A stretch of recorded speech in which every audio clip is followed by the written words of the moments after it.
ಉಜ್ಜಯಿನಿಯನ್ನು ಆಳುತ್ತಿದ್ದ ರಾಜ ಗಂಧರ್ವ ಸೇನನಿಗೆ ಭತೃಹರಿ ಮತ್ತು ವಿಕ್ರಮಾದಿತ್ಯ ಎಂಬ ಇಬ್ಬರು ಮಕ್ಕಳಿದ್ದರು.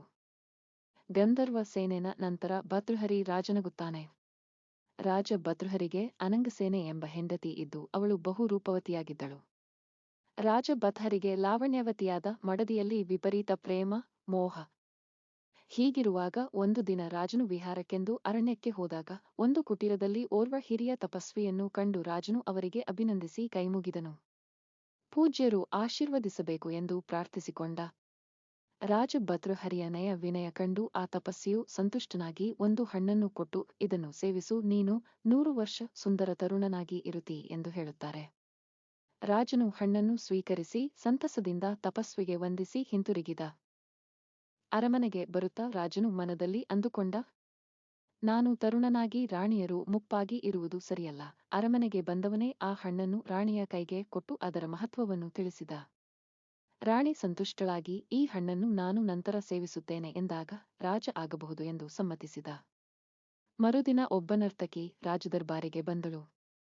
ಸಿಂಹಾಸನದಲ್ಲಿದ್ದ ರಾಜನಿಗೆ ಒಂದು ಹಣ್ಣನ್ನು ಕೊಡುತ್ತಾ ಹೇಳಿದಳು, ಇದು ಅಮೃತ ಫಲ, ಇದನ್ನು ಸೇವಿಸಿದವರು ಚಿರ ಯೌವನ ಪಡೆಯುತ್ತಾರೆ. ನಾನು ಸೇವಿಸುವುದರಿಂದ ಯೌವನ ಪಡೆದರೆ ಈ ಸಮಾಜಕ್ಕೆ ಇನ್ನಷ್ಟು ಹಾನಿ. ತಾವೇ ಇದನ್ನು ಸ್ವೀಕರಿಸಿ ಬಹುಕಾಲ ರಾಜ್ಯ ಮತ್ತು ಪ್ರಜೆಗಳ ರಕ್ಷಣೆಯನ್ನು ಮಾಡಿ ಎಂದಳು.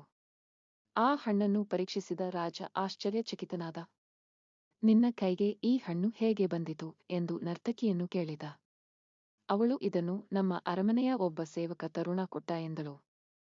ತಕ್ಷಣ ರಾಜ ಅದರ ಕುರಿತಾಗಿ ವಿಚಾರಣೆ ನಡೆಸಿದಾಗ ತಿಳಿದ ನಿಜ ಸಂಗತಿಯೇನೆಂದರೆ, ಅನಂಗಸೇನೆಗೆ ಒಬ್ಬ ತರುಣ ಸೇವಕನಲ್ಲಿ ಪ್ರೇಮವಿತ್ತು.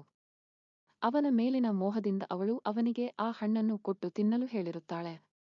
ಆ ತರುಣ ಸೇವಕನಿಗೆ ನರ್ತಕಿಯೊಂದಿಗೆ ಸಾಂಗತ್ಯವಿದ್ದು ಅವನು ಆ ಹಣ್ಣನ್ನು ತಾನು ತಿನ್ನದೆ ನರ್ತಕಿಗೆ ಕೊಟ್ಟು ತಿನ್ನಲು ಸೂಚಿಸಿದ್ದ. ಈ ಅನ್ಯಾಸಕ್ತಿಯಿಂದ ನಡೆದ ಅನಾಹುತ ತಿಳಿದು ರಾಜನ ಹೃದಯ ಒಡೆದು ಹೋಯಿತು. ಯಾರನ್ನು ನಾನು ಸತತ ನೆನೆಯುವೆನೋ ಅಂಥ ಮಹಾರಾಣಿ ನನ್ನಲ್ಲಿ ವಿರಕ್ತಳು, ಇನ್ನೊಬ್ಬನಲ್ಲಿ ಆಸಕ್ತಳು. ಆ ಇನ್ನೊಬ್ಬನೋ ಮತ್ತೊಬ್ಬಳಲ್ಲಿ ಆಸಕ್ತನು.